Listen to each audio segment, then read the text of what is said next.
Hey everyone, welcome to the channel. If you haven't subscribed yet and you like this reading or any others that are in the playlist that you happen to come across, welcome, welcome, welcome. Please subscribe. For those returning, welcome back, welcome back. And I just want to thank each and every one of you for giving me the most amazing gift of your time and energy being here, okay? It is your most valuable currency. Oftentimes we forget that. But no, it's important. Energy is the most valuable, right?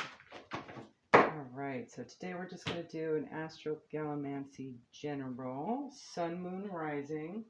Now let me just get a quick shuffle as many of these decks as possible to get started.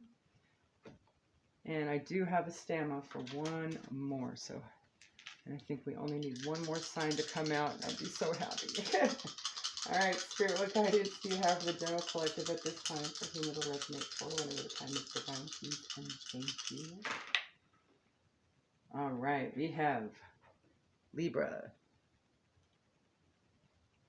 We have, there it is, Aries. This dice is so hard to see.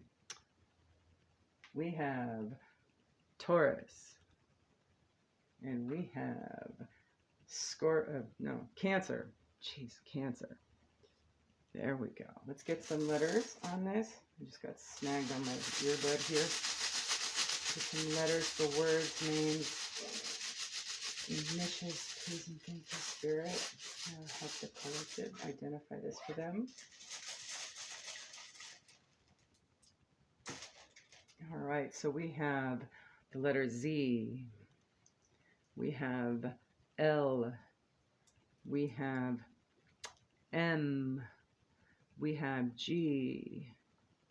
We have J. It's all consonants. Maybe the name or word is consonant heavy, right? Maybe it's all consonants. All right.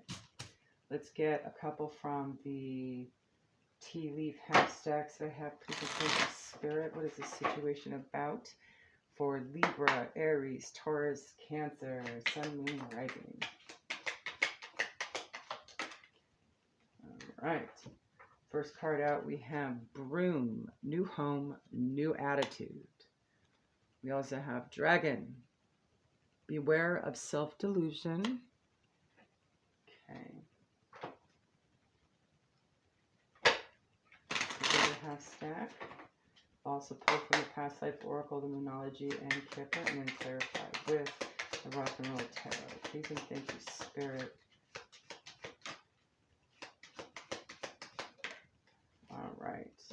You have the Astral House of Success. So whatever is going on will be successful.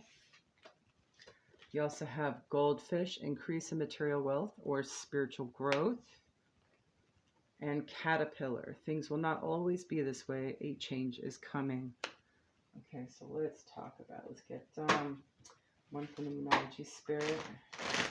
We can get some timing on this as well.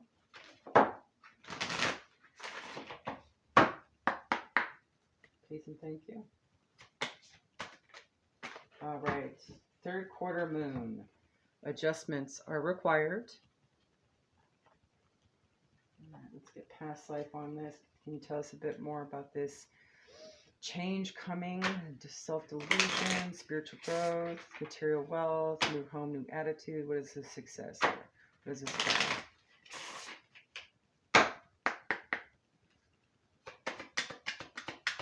Please and thank you. All right. We have male, female. So something having to do with a male-female dynamic. Could be a friendship, romance, familial, work colleague situation. We also have something about ships. So this could be about water, travel. Maybe the person just likes ships. Maybe you'd recognize them as a captain of the ship, or you might be the captain of the ship. All right, Spirit. Tell us about this situation. What is happening? Please and thank you. New home, new attitude. Adjustments are required.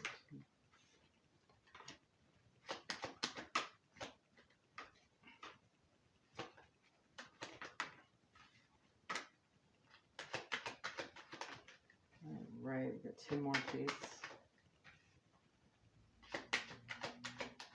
I'm not taking these in reverse, by the way. I got too much in the way that's going to cause that to mess up, so it's not going to be organic. First card out, we have number 23, which breaks down to a 5. That is a number of change and transition, okay? You have the courthouse, so we're going to go ahead and clarify that, but that could just be a decision that's been made. Doesn't necessarily have to mean legal. It could just mean like an official decision has been made, right? Number 31 breaks down to a 4. You are protected. It's about foundation as well with bad health here. Perhaps a decision had been made regarding some health status situation. Could be this would be the new attitude. You also have number 2, main female in her lunar silver energy. So feminine energy. I have to shine it so I can see what color it is. Okay. So this is sort of a middle-aged woman, so to speak. Maybe, I would say anywhere from 30s, 40s, 50s maybe. Perhaps she is the female in this male-female situation. It could also just mean that you're taking more of a feminine, nurturing, mature, mothering kind of approach, right? Number 17 also breaks down to an 8. Excuse me, I had a scratch. You have gift. This could also be a timing card of the next gift-giving holiday or the last gift-giving holiday, so a birthday, Christmas, that sort of thing. Could also just mean a blessing is coming in, you know, as well. The next card out, you have number 26, also an 8. You have 2 8s. Actually, the next card's an 8 as well, so 3 8s. Okay. Great fortune. That's goddess Fortuna. So it could be a card of luck, could be a tangible kind of wealth, you know. You do have new home, new attitude, and increase in material wealth as well. And you got your success card. So maybe there's no worries on that front, okay? Maybe there had been some worries. Maybe there's been some delusion about that, okay? But now things are going to get better, right? Next card, your third 8. Here is pathway. And those butterflies do signify transformation and change, and are the next stage of the caterpillar. So, all right, let's figure this out. Spirit.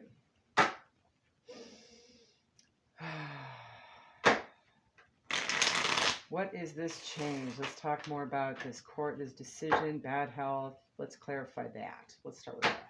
What is that?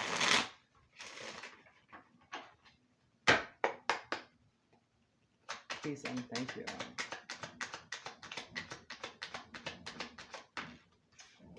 We have 4 of Wands, so something at home, harmony, cohabitation, marriage, happiness. All right. High Priestess. There's your main female right there. I also see her sort of as the High Priestess as well.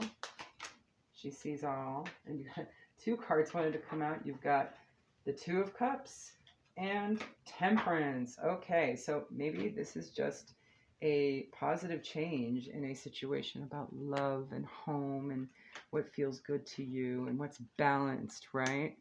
Oh, let's not cover everything up. There we go. All right, so what is this gift? Great fortune pathway. Ace of Pentacles, something tangible, new beginning. Yes. Increase, new money, opportunity, gig. I love these cards. Then we also have the 5 of Pentacles. Maybe there was some... All right, now here's we're talking. This change. Maybe it's coming. We've got 5 of Pentacles, which is your like outcasted poverty, hardship, that sort of thing. But it could also just be insecurity of something. This is where your delusion comes into play. You have the 5 of Wands, 2 5s as well. That's your change. 2 more cards came out. The Page of Swords and the 9 of Pentacles. Seems like there's going to be some good news coming in regarding that frees you from whatever mental strife about your tangible circumstances is going to be happening. And it's going to put you more of in this 9 of Pentacles, Miss Independent, looking good, feeling good, smelling good kind of energy, right? I get the feeling Spirit's not going to tell you just yet, But adjustments are required, so be prepared for some positive change. You're going to have success. All right, Spirit, let's get some guidance on this. Spirit, what do you have to say regarding this situation? Let's pull a couple from Halloween Oracle. How is Miss Independent gonna, what does she need to do? Not worry so much, obviously. No more delusion. All right, get out of that conflict. Remember what's most important, perhaps. I see eternal love. Love is love is love, and it transcends physical death and night song, hidden talents. Let's get this up here. Oop. Don't want to burn that. All right. Start with eternal love, since I came out first. When the body leaves us and our souls are above, our possessions no longer, nothing remains but the intertwining of love. All of us are the product of millennia of love. Our parents, our ancestors by blood and ritual all in some way created the DNA that weaves throughout our bodies. Love, in fact, powers life and death. When most of us first encounter death in our lives, we experience grieving too, and in some ways that feeling could be described as an absence of love and the absence of the person or being. But the kind of love that is often shared between family members, friends, and lovers, separated only by physical death, is the kind that poets wax lyrical about, that is truly eternal and transcends death. You are being reminded that love is the most powerful force in the universe. You got a whole lot of love on the board there, so that's good. You got, with your 4 of Wands and 2 of Cups, this is some soulmate stuff right here, okay? All right. It is more powerful than death itself. Love lingers, it leaves its own legacy, and we should be aware of this every day that we live.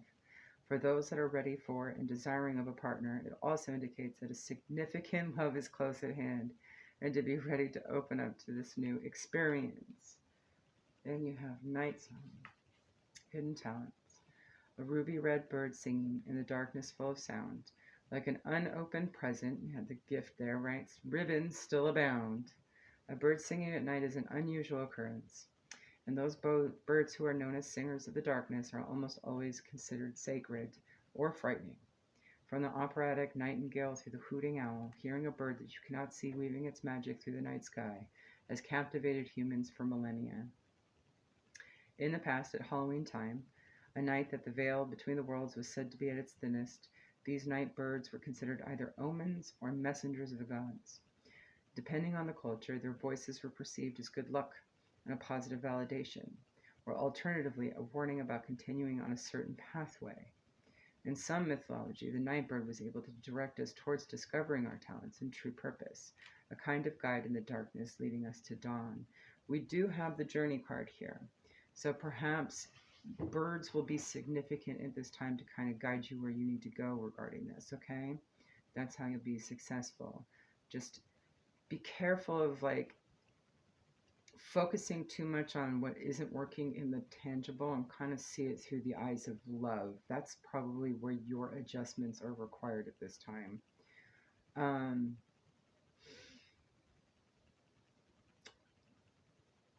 They could be a positive validation or a warning as well. So I would go with what feels good to you, right? In terms of what direction to go when you do have that sign or synchronicity show up. And of course, it depends on what kind of bird too, right?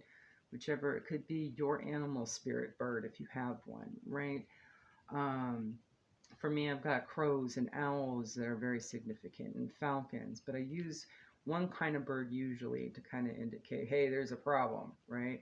Everybody's pretty much decent, or a circumstance around me. So whichever bird or bird behavior indicates a problem to you, use that as your sign of what not to do, and then to follow the birds that are doing the things that would give you a positive validation, right? So that's what I'm getting from that too. And perhaps it's going to guide you to whatever this true talent or purpose is. Feels more purpose oriented. Maybe that's your new home, new attitude, right? You could also be having an increase in material and the tangible as a result, abundance-wise, in pursuit of some sort of spiritual growth as well. Because, caterpillars and butterflies do signify major transformation, especially spiritual, right? To some degree or another. But we do have to be careful of the delusions that our ego presents in the tangible, right? In order to be able to see through things. And that's where the high priestess energy needs to come into play. But in order to really do that, you do need to be balanced, okay, with the tangible. That's what needs to happen as well. That's how you can move through whatever is conflicting, right? To get to this sort of feeling of stability all around. For some, even the Nine of Pentacles is sort of like a baby empress energy as well. Maybe this is an individual that is evolving into empress, right? That could be it as well. Should this beautiful but shy bird sing to you, know that you must unwrap the present of yourself. Look, some of the gifts within you remain unopened. The time has come to step into your true potential and claim all possibilities for yourself. There is no more time to waste, no more excuses. That's your adjustments. If you want to move into an energy where you're doing the most you can for self and being in purpose, you're going to have to make those adjustments out of the tangible, everyday worries, right? And actually make a decision, a formal decision towards your health, right? Overall, mind, body, spirit. And that's how you can get those changes to come. There may be a bit of a struggle, but I'm not seeing anything here where it's going to be too much other than your own mental imprisonment, right? Like your own view on the tangible in a way, right? There may be some extra karmic-y things you need to do to kind of clean up, some karmic cleanup, if you will, decluttering space of extra things, people, persons, places, things that might be just a little extra. And if that's the case, then, create a new space for yourself, by clearing all that clutter out. Your broom there. Brooms are typically, with witches, part of that whole energy clearing practice. That's what they're really for. Not for flying around, although I'm sure that's a fun thing to kind of think about. But no, it's to get in all the nooks and crevices, and to cleanse the energy of a space, right? And maybe just a little bit more cleaning needs to be done, and then you can get into this. You're going to get some sort of good news, too, that will kind of assist you with that as well. With whatever this male-female situation is, perhaps that's the ship, too, It used to be back in the day, cross-Atlantic or cross-Pacific male came on ships, right? So perhaps your male-female situation here is actually going to be some kind of news from abroad, so to speak. That might have taken a while to get to you. All right, there you go. Have a good one. Bye.